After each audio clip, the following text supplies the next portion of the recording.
Hey, DocTesta here, do-it-yourself alternative health.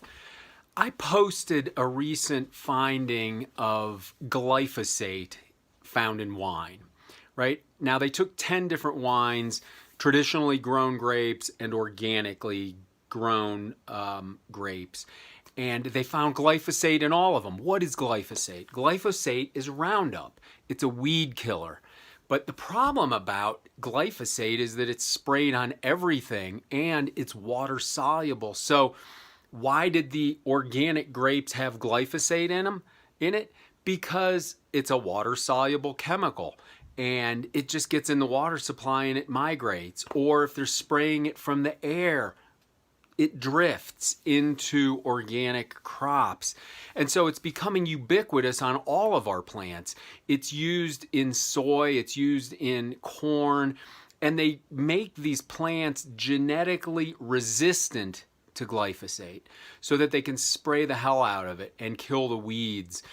And it just is, it's everywhere. Now, what does that do in our body? Well, a lot of studies show it does a lot of stuff. First, it disrupts the whole gut barrier that prevents things from getting into our bloodstream that shouldn't be there. So kind of causing a leaky gut issue, which that in and of itself is a problem, right? The gut has about 70% of our immune system is housed in this area because when we eat, it's the biggest exposure we have to our environment. So we're ingesting this stuff with glyphosate. It's making our barrier weaker and things are getting into our blood that are not supposed to be there. Things that cause autoimmune disorders, things that dysregulate the immune system, things that upregulate inflammation, things that cause food allergies. And so this is just a big problem in the gut in and of itself. I know I have colleagues who work with children, autistic kids, kids on the spectrum of autism, and they are very high in glyphosate. Now, this is a water-soluble poison. It's a poison, so we can sweat it out of our body. Also, you know what? You know who else is using it besides big agriculture? Your neighbor. They're using it. They're using Roundup on the weeds, and I bet they don't even know the toxic load that they're putting in and around your house or in the neighborhood. So our neighbors are using this. So what do you do about glyphosate toxicity? Well, first off, if you have like maybe dementia or memory loss or mental fog or fatigue or certainly leaky gut issues or food allergies or upregulated immune system or autoimmune disease, I would get tested for it first. And there are great tests out there. Great Plains Diagnostic Test has a urine test that can measure it. And they have a lot of experience of working with glyphosate toxicity, so they're good at measuring it.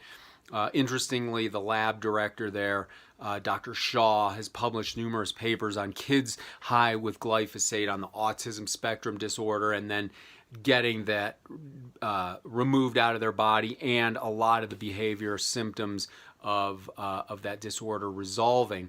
So again, I said it was a water-soluble vitamin, so you can sweat it out. Saunas help, exercise helps, drinking plenty of water, but you got to sweat it out. You got to get it out. But the number one way to deal with it is to reduce exposure. So how do you reduce exposure? You try to eat organically.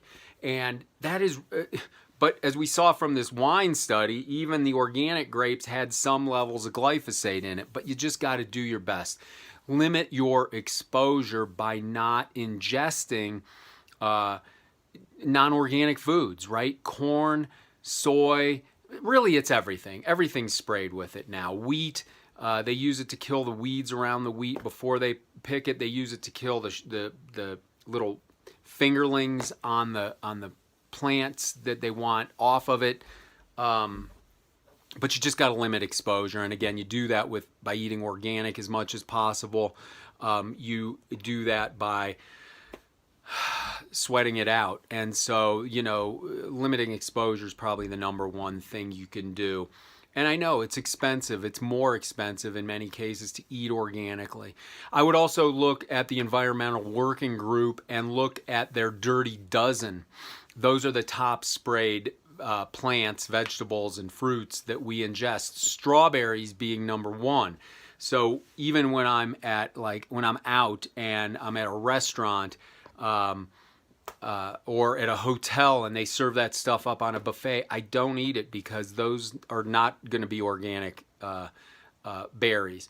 So Environmental Working Group is a great place to look at the highly sprayed crops. Look, it's even in our kids' Cheerios. It's in just any kind of conventional food. So really we want to not let the kids get too much of it because they have smaller bodies, they have immune systems and gut lining that is not fully mature yet. And so it's best to really limit the exposure, not only for ourselves, but especially for our kids. So take a look at that. Consider this. Moving forward, I'll be more diligent on drinking more organic wines. Look, they even found it in beer. So those grains and those in beer can also be sprayed. So it's sad, but it's very ubiquitous everywhere, and it's almost becoming hard to avoid. Do what you can to limit exposure. If you think you've been exposed, get tested. If you think, and if after you get tested you need help, find a functional medicine doctor, a doctor trained in functional medicine to help you get that out. If you belong to a gym, sit in a dry sauna, not a wet sauna, and sweat it out, work it out, drink plenty of water while you're doing that, and try not to ingest it. All right, DocTesta, do-it-yourself alternative health. You've got to be your own doctor. No one else is watching out for you. We'll see you in the next video.